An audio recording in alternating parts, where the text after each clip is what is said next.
إن الحمد لله نحمده ونستعينه ونستغفره ونعوذ بالله من شرور أنفسنا ومن سيئات أعمالنا من يهده الله فلا مضل له ومن يضلل فلا هادي له أشهد أن لا إله إلا الله وحده لا شريك له وأشهد أن محمدا عبده ورسوله يا أيها الذين آمنوا اتقوا الله حق تقاته ولا تموتن إلا وأنتم مسلمون يا أيها الناس اتقوا ربكم الذي خلقكم من نفس واحدة وخلق منها زوجها وبث منهما رجالا كثيرا ونساء واتقوا الله الذي تساءلون به والأرحام إن الله كان عليكم رقيبا يا أيها الذين آمنوا اتقوا الله وقولوا قولا سديدا يصلح لكم أعمالكم ويغفر لكم ذنوبكم ومن يطع الله ورسوله فقد فاز فوزا عظيما. أما بعد إن أصدق الحديث كتاب الله وخير الحديث حديث محمد صلى الله عليه وسلم وشر الأمور محدثاتها وكل محدثة بدعة وكل بدعة ضلالة وكل ضلالة في النار. أما تندق نجا الله سبحانه وتعالى ونني نبيين ذا سوسزوك دموك سينكنا غتوزه وكسار صلاة الجمعة الله سبحانه وتعالى تملا جاندا ونقول وفرنو الطفول لروا مكيسا إذا أكل زمن مجفجنا يتقول الدمو حديث نجفق أبو هريرة يقام أنتنو قال رسول الله صلى الله عليه وسلم ومكوا الله وكساسا من بيبيلك جي يقام إن الله قال الله سبحانه وتعالى يقام من عاد لي وليا فقد آذنته بحلبي oyoyenna ayiganya oyoyenna achojjanya oyoyenna alemesa oyo wali wange mukwano gwange oyansinza oyeye wadde yokusinza Allah subhanahu wa ta'ala namutere misambu mukuwo namuterawo ekintu kyonna namulemesa okubanga omuntu ono asinza Allah subhanahu wa ta'ala. Allah subhanahu wa ta'ala agamba nti fakad adhantuhu bihalbi abaguddewo olutalo wakati we nange kenyini. وما تقرب إلي عبدي بشيء أحب إلي مما افترضت عليه. الله سبحانه وتعالى أمازوك تلغانتي oyo yenna agezaako okulemesa omuntu asinza Allah subhanahu wa ta'ala omuntu agezaako okusembera okumpi ne Allah subhanahu wa ta'ala oyo yenna agezaako okumulemesa abagudde olutalo buterebuku Allah subhanahu wa ta'ala. Kati n'agamba nti وما تقرب إلي عبدي بشيء ahabba ilayya mimma aftaradtu alayhi. Teriyo kintu kisembeza muddu kumpi nnyo nange era nga kyagalibwa nnyo mu maaso gange kwenkana ebyo ebyamulalikibwako. Omuddu buli wakola ebyo ebyamulalikibwako bimusembeza kumpi ne Allah subhanahu wa ta'ala.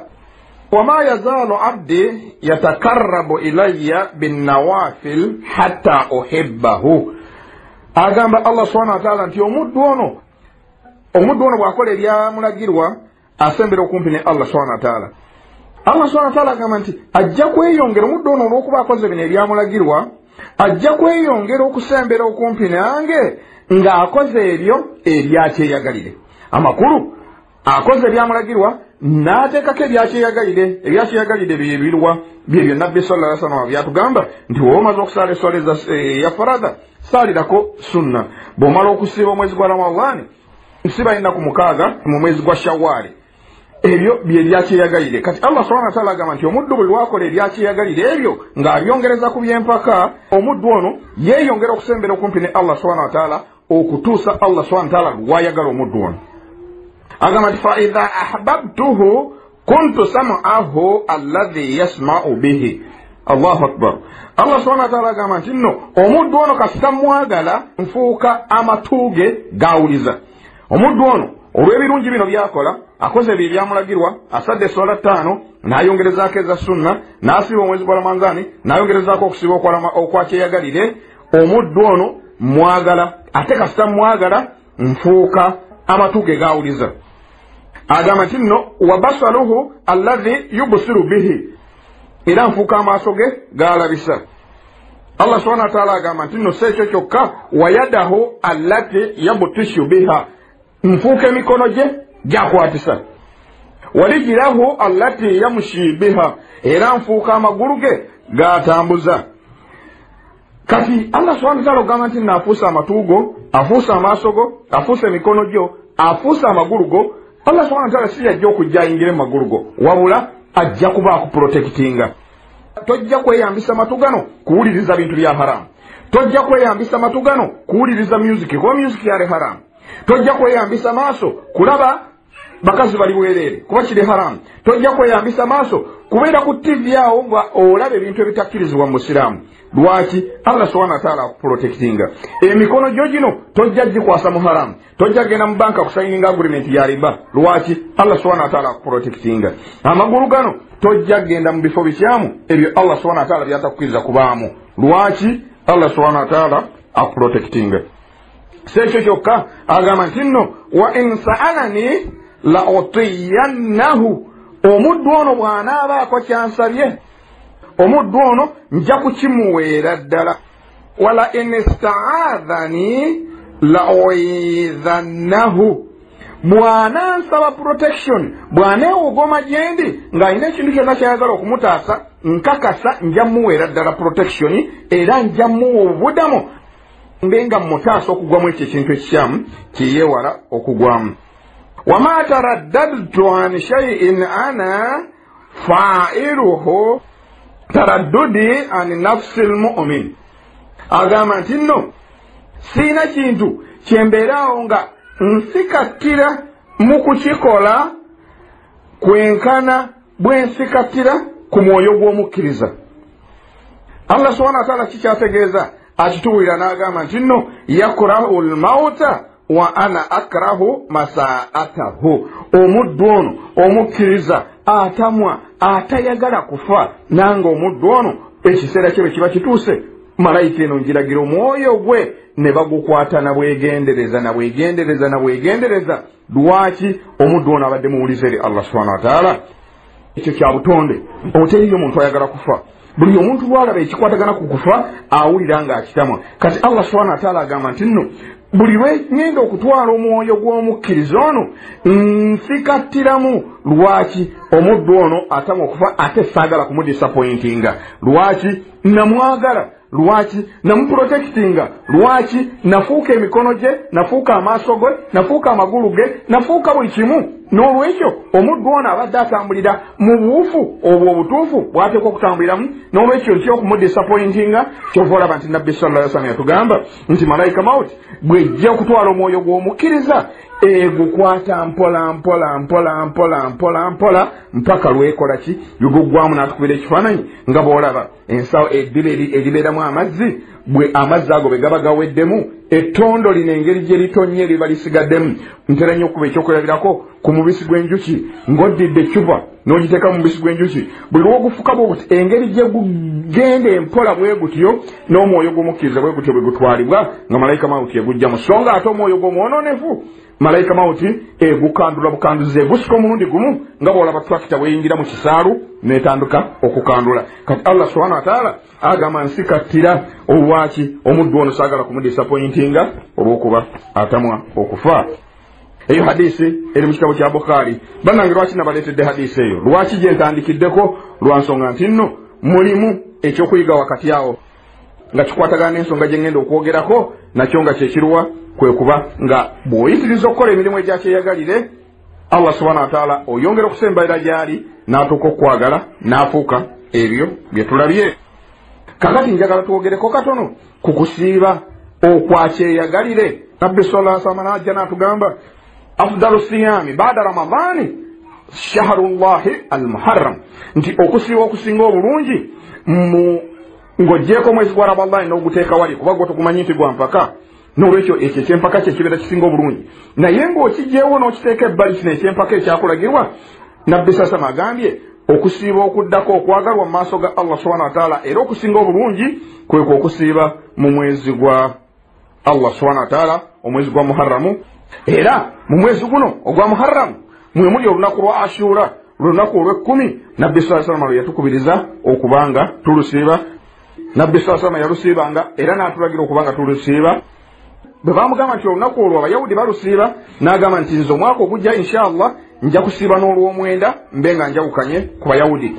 Nabbi sallallahu alaihi wasallam ekyennaku olunaku lwa Ashura lwagenda okutuuka nga Nabbi sallallahu alaihi wasallam Allah amaze okumujja mu nsi. Naye abamanyi batugamba nti olw'enniya ya Nabbi sallallahu alaihi wasallam gyali atadde kyali kyakuyiga erifa abajja oluvannyuma tumugoberere twawukane n'Abayahudi. Lwaki? Bingi byatulagira okubanga tukola tusobole okwawukana n'Abayahudi. Yatulagira okukendeeza amasulubu tulekeko ebirevu tetubikwatako. Amasulubu tugakendeeza tetugasalako gonna, wabula tulina kugakendeeza ebirevu bino tubireke twawukane n'Abayahudi. Abayahudi ojja kubasanga abamu bakubano ba modernist, naye abambala ebiddugavu abo babeera n'ebirevu byabwe nga biwanvu tebabikwatako, naye n'amasulubu gaabwe tebagakwatako era bagazinga n'ogazinga. Kali Nabbi sallallahu alaihi wasallam n'agamba olw'okuba nti ekirevu kyampaka ku musajja kirekako, n'atugamba nti nno kati amasulubu gaffe tugakendeeze twawukane n'Abayahudi. N'ebirala bingi Nabbi sallallahu alaihi wasallam byagamba okukola tubenga twawukana n'Abayahudi. N'okusiiba kuno yagamba nti twawukane n'Abayahudi fetusibe olunaku olw'omwenda. Abu Umama atugamba yabuuza Nabbi sallallahu alaihi wasallam ayyul amali afdal, nti mulimu ki ogusinga obulungi? N'amugamba nti no alaika bisawmi, weekwate ku kusiiba, fa innahu la idla lahu, tewaliwo kyonna kyoyinza kugeraageranya nako.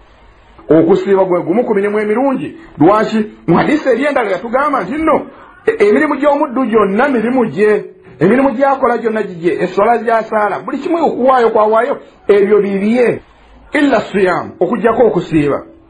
Fa innahu li wa ana ajizi bihi, okusiiba okwo kwange era nze nkusasula. Lwaki Allah subhanahu wa ta'ala agamba nti okusiiba kukwe era ye yakusasula? Gino emirimu emirala ani agisasula? Obviously Allah subhanahu wa ta'ala yagisasula, naye abamanyi batugamba emirimu giri emirala gyonna giriko ennamba y'ebirungi by'ofuna, naye okusiiba kuno tekuliiko nnamba. Allah subhanahu wa ta'ala akuwa ebirungi bigayire hisaabi, awatali kubala, akuyoolera buyoolezi n'akuyira olw'okusiiba kuno. Lwaki? Weerekereza enjala n'ekuluma, weerekereza ennyonta n'ekuluma. Lwaki? Lwa Allah subhanahu wa ta'ala kati yakusasula empeera zotasobola na kuteekako muwendo. Yensonga lwaki yakunokolamu n'akufuula okwenjawulo. Kati Nabbi sallallahu alaihi wasallam kyagamba sahabi ono ambuuza mulimu ky'ogusinga, n'amugamba nti nno weekwate ku kusiiba, alaika bisawmi, weekwate ku kusiiba, fa innahu la idla lahu, tosobola kupima bulungi bw'ofuna nga osiibye. Abu Hurayra n'atugamba nti awsani khalili bithalathin, omulungi oyo mukwano gwange enfiira bulago yannaamira ebintu bisatu, la adabuhunna hatta amuta, ebintu ebyo ebisatu byannaamira sigenda kubireka mpaka lwendifa. Agamba nti nno sawmi thalathati ayami min kulli shahrin, okusiibanga ennaku 3 mu buli mwezi, ennaku 3 okuzisiibanga mu buli mwezi. Ekyo yakinnaamira nti tomalangako omwezi nga tosiibyemu nnaku 3. Wa salati dhuha, ne swala ya dhuha yeruweeyo eyo gye tusaalanga enjuba emaze okuvaayo, eri wakati w'enjuba weeviirayo ng'emaze okuyimirira bweti kigero kya dakiika nga 2 okutuukira ddala ng'eswala ya dhuhuri ebuzaayo dakiika nga 10. Wakati awo tusaalire eswala eyo minimum eraka 2, maximum eraka 12. Kati agamba nti Nabbi sallallahu alaihi wasallam ekyo ky'ekyokubiri mu byennaamira. Ekyokusatu yamugamba nti nno wannaumin ala witrin, n'okuba nti seebaka okujjako nga mmaze okusaala ki essola ya witiri, amakulu nga nti nina okusaala essola ya witiri mu buli kiro. Ebintu ebyo bisatu Nabbi sallallahu alaihi wasallam yabiramira Abu Hurayra. Bw'abanga yabiramira Abu Hurayra, naawe ayagala okuyingira ejjana, ayagala okugoberera Nabbi sallallahu alaihi wasallam mu bukakafu okumugoberera, naawe olina okubyekwatako. Hadisi eyo mulimu ki? Mulimu ekintu kimu kye twagalamu, ennaku 3 ze tusiiba mu buli mwezi. Abantu abasinga obungi ennaku ezo tebazimanyi. Ensonga lwaki njagadde tuzejjukanyeeko nga bwe nabagambye nti nno mu hadisi eri gye twasose okulaba ehadisi empanvu twayagaddemu bintu by'okola nga byakyeyagalire ne weeyongera okusembera mu maaso ga Allah subhanahu wa ta'ala, era Allah subhanahu wa ta'ala n'akwagala. Kati mu ebyo ebyakyeyagalire nasazeewo okwogera kusiiba. Kati Abu Hurayra atubuulidde ennaku 3. Mujjukire bulungi twalaba nga twakamala okusiiba wano mu Ramadhaani, twalaba ebikwatagana ku nnaku 6 ez'omwezi gwa Shawwal, era twalaba nga Ramadhaani tennaba ebikwatagana ku mwezi gwa Shaabani okugusiiba, twalaba ebikwatagana ku mwezi gwa Muharramu era ebikwatagana ne ku lunaku lwa Ashura. Kati olwaliro njagadde tulabe ebikwatagana ku nnaku zino essatu, mpozi ne Mande n'Olwokuna, kuba Nabbi sallallahu alaihi wasallam yayitirizanga nnyo okuzisiiba. Abi Dharri radiyallahu anhu agamba nti kala Rasulullahi sallallahu alaihi wasallama, nti Nabbi sallallahu alaihi wasallam yagamba, man sama thalathat ayamin min kulli shahrin, omuntu asiiba ennaku ssatu mu buli mwezi, fadhalika sawmu ddahari, ogwo nno kusiiba mwaka gwonna. Buli lwobanga osiiba ennaku ssatu mu buli mwezi oba osiibye omwaka mulamba. Lwaki? Awa ansa agamba nti nno fa anzala Allahu azza wa jalla tasdiqa dhalika fi kitabihi. Allah subhanahu wa ta'ala yassa aya mu Qur'ani ng'ekakasa kino kya Nabbi sallallahu alaihi wasallam kye yagamba nakyo kyekiruwa. Allah subhanahu wa ta'ala yagamba man jaa bil hasana falahu ashru amthaliha, oyo yenna ajja n'ekirungi afunamu ebirungi 10 ebikifaanana. Bw'okola omulimu gumu n'osiiba olunaku lumu ng'olusiibye lillahi subhanahu wa ta'ala ofunamu ennaku 10. waman jaa bisayyi'ati fala yujza illa mithlaha wa hum la yuzlamun. Ate era oyo ajja n'ekibi, oyo akola ekibi asasulwamu ekibi kimu, tasasulwa 10, tasasulwa meka, wabula asasulwa ekibi kimu. Illa mithlaha, afuna ekimu ekyenkana n'ekyo kyakoze, wa hum la yuzlamun, ng'ate omuntu oyo tali azamanyiziddwa. Kati Allah subhanahu wa ta'ala agambye nti nno omuntu ajja n'ekirungi n'okola ekirungi kimu bwe kiti ofunamu empeera 10. Mu hadisi al-Qudusi Allah subhanahu wa ta'ala agamba nti nno ebirungi bino byokola minimum 10, ebirungi bino bigenda mpaka emirundi 7, kisinzira ku nniyayo engeri y'omulimu guno gy'ogukozeemu. N'agamba muli wayendala ekirungi kino kikubisibwamu emirundi miyitirivu obungi. Kaakati Nabbi sallallahu alaihi wasallam bwe yamala okusoma aya eyo n'agamba nti nno falyawmu bi ashirati ayyaami, nti olunaku lumu lw'osiiba ofunamu ennaku 10. Kati ne kituzaayo eri we yagambidde nti nno fadhalika sawmu ddahari, obeera osiibye omwaka mulamba. Kati bw'osiiba ennaku 3 n'ofunamu ebirungi 10, ezo z'ennaku 30, emirundi 12 omwaka gwonna ojja kuwandiikibwako nti n'ogusiibye. Kati bw'obanga ddala oyagala obulungi, lwaki omisinga ekintu ng'ekyo? Ebirungi tubifunira ku mukeeka. Allah subhanahu wa ta'ala agambye nti omuntu ajja n'ekirungi afunamu ebirungi 10, ajja n'ekirungi kimu afuna 10, ajja n'ekibi afuna kimu. Kakati weebuuze ddala omuntu lwaki alituuka mu bbaliro n'ayingira omuliro ng'abadde alina ebirungi byakola, ebibiibye ne bisinga obungi? Kitegeeza nti omuntu ono agenda kubeera nga mulagajjavu, ebirungi bino ng'abiwulira naye n'abirekawo n'atafaayo kubikola. Ye yeesiba ku kimu nti kasita nsadde. Osadde naye eswala eno gy'osadde olina bukakafu ki nti nno etuukiridde nga bw'eteeka okuba. Kuba Allah subhanahu wa ta'ala yagamba mu hadisi al-Qudusi nti agenda kulagira bamalayika nti omuddu wange ono mukebere mu swala ze eza sunna, muzibikire ebituli ebiri mu swala ze zino eza faradhi. N'olwekyo ebyo byonna bwe tubigattagatta tukubirizibwa okuba nti tululunkanira okuba nga tukola emirimu egyakyeyagalire tusobole okwongereza ku gino egya faradha, tufune obulungi obulitugasa ku lunaku lw'ensonga.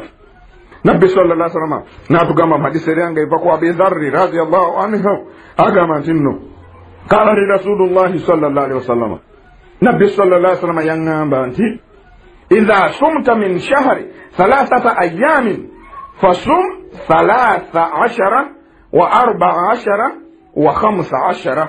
Nabbi sallallahu alaihi wasallam awa Abu Dharri amagezi, kuba Abu Huraira yatugambye nti nno ennaku 3 mu buli mwezi, naye Abu Dharri n'atugamba ennaku 3 mu buli mwezi, naye ennaku 3 mu buli mwezi ze ziruwa? Kati Abu Dharri n'atugamba nti nno Nabbi sallallahu alaihi wasallam yamuwa amagezi n'amugamba nti bw'obanga osiiba ennaku 3, siiba olw'13, siiba olw'14, siiba olw'15. Ezo ennaku esingira ddala obulungi era ze bayita ayyamul biidhi, ennaku enjeru. Lwaki baziyita ennaku enjeru? Omwezi gubeera gujjudde, gujjula ku kiro ekikeesa olw'13 lwe gujjula, era bw'otunula waggulu kiro ekye12 ojja kulanga omwezi gujjudde. Ekyo kyekitegeeza nti nno kati enkya 13. Kaakati 13 14 15 embale yaffe ey'ekisiraamu hijiriya so si embale y'ekikafiiri. Kati ku Mande zijja kubeera ennaku z'omwezi 10 kati tandikirawo okubala nti 11 Lwakubiri ku Lwokusatu 12 ku Lwokuna 13 tandika okusiiba ennaku enjeru obulungi ojja kubufuna ojja kuwandikibwako nti osiibye omwezi gwonna bw'onookipinga onu ng'okikola ojja kutuuka mu maaso ga Allah subhanahu wa ta'ala nga walinga osiiba throughout omwaka gwonna walinga osiiba mulamu bwo bwonna empeera nga ziri awo zikulindiridde. Kaakati mwe mba sisobodde kusiiba 13 14 15 nkole ntya nviremu awo nedda. Wakati suila Sheikh Muhammad ibn Saleh al-Uthaymeen rahimahullah ono Sheikh waffe Muhammad Saleh al-Uthaymeen bamubuuza siyama 3 ayami min kulli shahri hal la budda an takuna fi ayami al-bidh faqat owai okusiiba ennaku esatu zino nabbi sasa mazatugambye okusiiba buli mwezi ziteekwa buteekwa okubeera ku nnaku ez'enjeru 13 14 15 mwokka am yajuzu an yusama minha 3 ayami min ayi yawmi fi shahr oba kikkirizibwa okusiiba ennaku zino esatu mu nnaku endala zonna ezisigadde. Kyeyawulidde ku zino 13 14 15 oba nzikirizibwa oba nsobola okusiiba ennaku zino mu nnaku endala zonna ezisigadde ez'omwezi.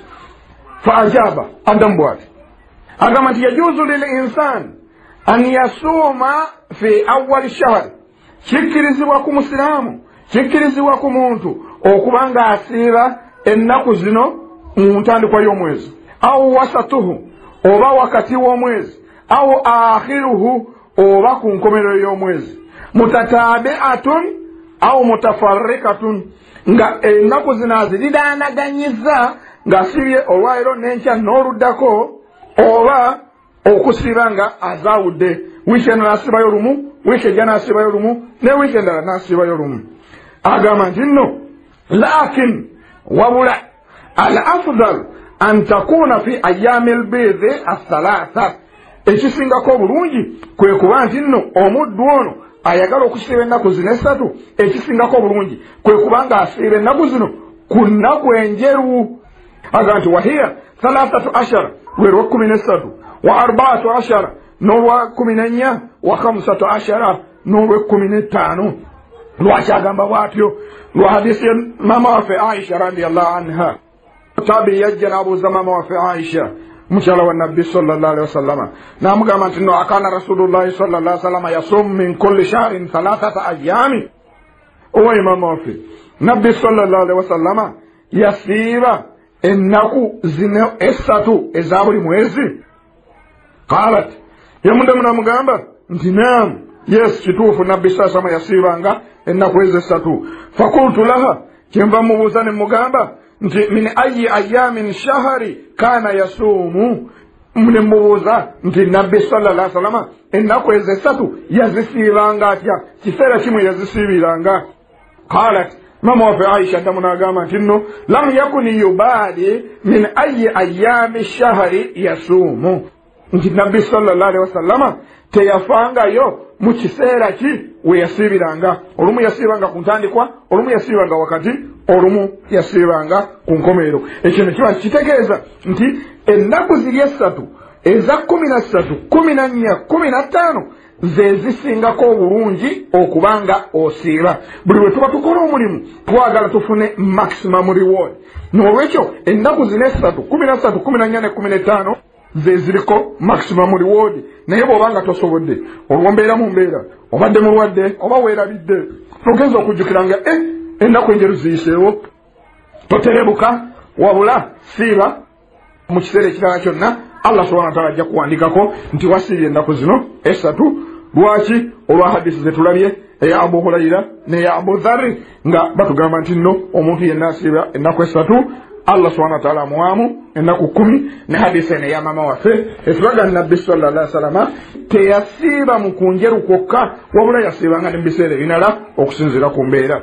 Aqulu qawli hadha wastaghfirullaha li wa lakum wa lisa'il muslimina min kulli dhanbi fastaghfiruhu innahu huwal ghafurur rahim. Alhamdulillah alhamdulillah kama yanbaghi lijalali wa adhimi sultani wa sallallahu wasallam wa barika ala Muhammad ibn Abdillah ya nabiyil ummi wa ala alihi wa sahbihi wa man sala bi sayrihi wa ihtada bi hadihi ila yawmiddin amma ba'd. Baganda bange tubadde tulaba ennaku enjeru obulungi obuzirimu nabutya nabbi sallallahu alaihi wasallam kakati njagala tulabe mu kitundu kyaffe kino ekisembayo tulabe ku nnaku olw'Mande n'olwokuna. Aisha radiyallahu anha agamba nti inna Rasulullahi sallallahu alaihi wasallama kana yataharra siyama al-ithnaini wal khamis. Nti nabbi sallallahu alaihi wasallama yafubanga nnyo, yali sokini yafangayo nnyo okulaba nga asiiba olunaku olw'Mande n'olwokuna.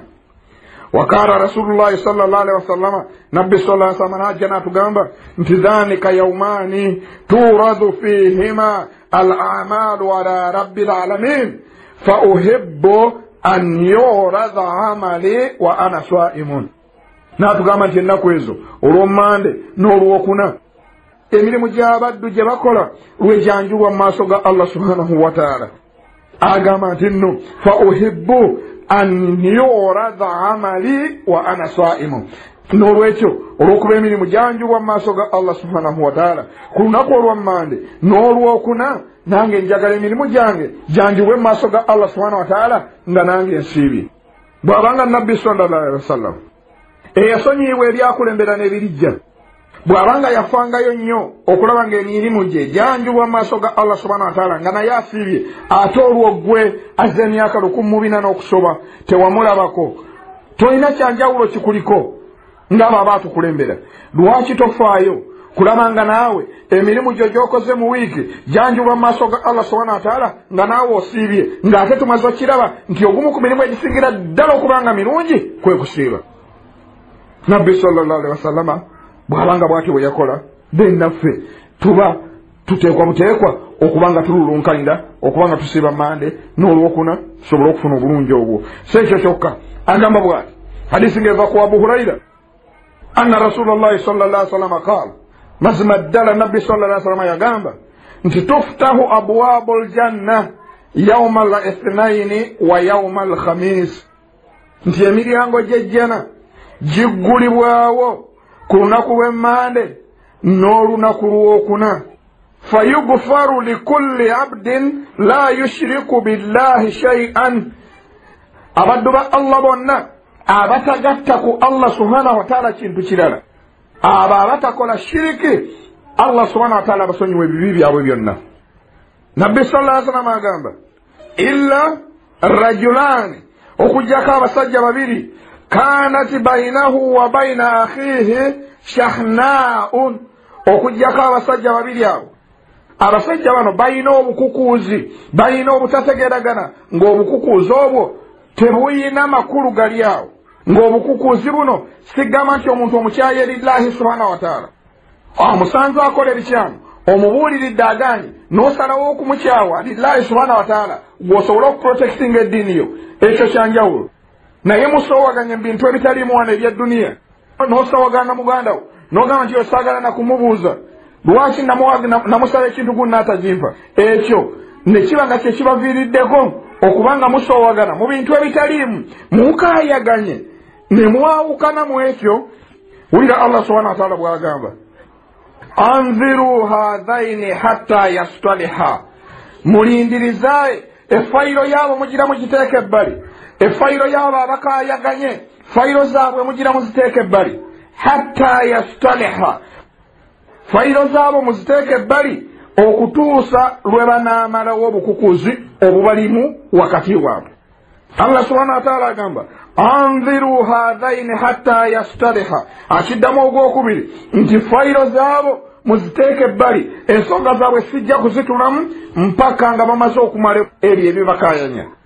Anziru hadhaini hatta yastaliha, abantu abo ababa balina obukukuzi, ababa bakaayanye mu bintu ebitaliimu, efayiro zaabwe Allah subhanahu wa ta'ala tazitunulamu okutuuka nga bamaliriza ensonga eyo.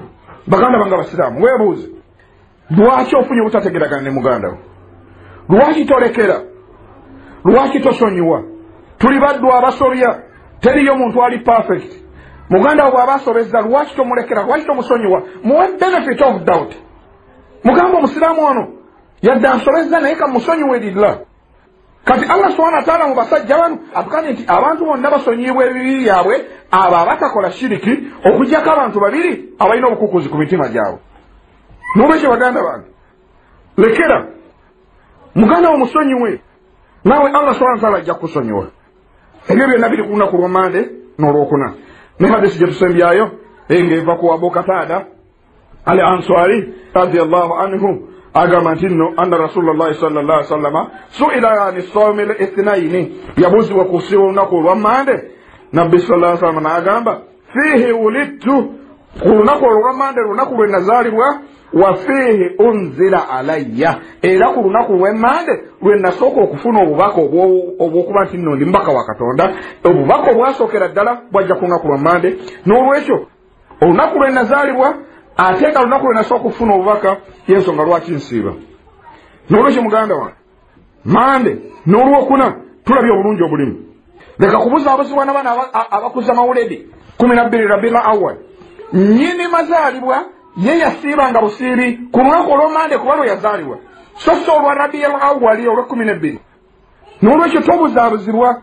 Nabbi sallallahu alaihi wasallam nnyini mazaalibwa ye yasiibanga busiibi ate yasiibanga ku lunaku lwa Mande lwe yazaalibwa, so si ennaku z'omwezi ezigambibwa, kubanga obutuufu tebuliiwo ku lunaku ki Nabbi sallallahu alaihi wasallama lwe yazaalibwa. N'olwekyo baganda bange kutuba yaffe ey'olwaleero ebadde kukola emirimu egyakyeyagalire nga tulabye nga Allah subhanahu wa ta'ala atugamba mu hadisi al-Qudusi nti omuddu akola emirimu egya farada Allah subhanahu wa ta'ala amwagala era asembera kumpi naye. Bw'ayongerako okukola egyakyeyagalire yeeyongera okusembera eri Allah subhanahu wa ta'ala paka Allah subhanahu wa ta'ala lwamwagala n'afuuka emikono gye, n'afuuka amagulu ge, n'afuuka amaaso ge, n'afuuka amatu ge, n'abanga Allah subhanahu wa ta'ala mutaddeko olukomera, n'abanga tasobola kugwa mu bintu bikyamu. Era ne tulaba obulungi bw'okusiba ennaku eza ayyamul bid, ennaku enjeru 13, 14, 15. Ennaku ezo bannange mutandika okuzibala mwemanyiiza okubala kalenda y'Obuyisiraamu eya hijiriya eyo Umar ibn Khattab gye yatandikawo. Muve ku kubanga ebintu byammwe mubitambuliza ku kalenda zino ez'ekikafiiri. Omusiraamu beera nga omanyi kalenda yo, ennaku otandika ozibala. Tunuulira omwezi waggulu kuba Allah subhanahu wa ta'ala atugamba nti omwezi ogwo tugulabirako ennaku. Kasita obala ennaku nga zituuse 11, 12 tandika okutunula waggulu. Omwezi kasita ogulaba nga gujjudde kitegeeza ennaku enjeru zikoze ki? Enkeera ziyingidde. Era tulabye n'okusiba olunaku olwa Mande n'olwokuna. Nsaba Allah subhanahu wa ta'ala ekisa ekingi atugase n'ebyo tuwulidde. Allah subhanahu wa ta'ala musaba abe nga atuwa amaanyi n'obusobozi okuba nga tukola emirimu egyakyeyagayire nga tugigatta ku ebyo egya farada. Rabbana taqabbal minna innaka anta as-sami'ul 'alim wa tub 'alaina innaka anta at-tawwabur rahim. Rabbana zalamna anfusana wa illam taghfir lana wa tarhamna lanakunanna minal khasirin. Allahumma ati nufusana taqwaha wa zakkiha anta khayru man zakkaha anta waliyuha wa mawlaha. Allahumma ilmi adh-dhalimina bidh-dhalimina wa akhrijna min baynihim salimin. Rabbana atina fid dunya hasanatan wa fil akhirati hasanatan wa qina adhaban nar. وصلى الله وسلم وبارك على محمد بن عبد الله النبي الأمي وعلى آله وصحبه والحمد لله رب العالمين.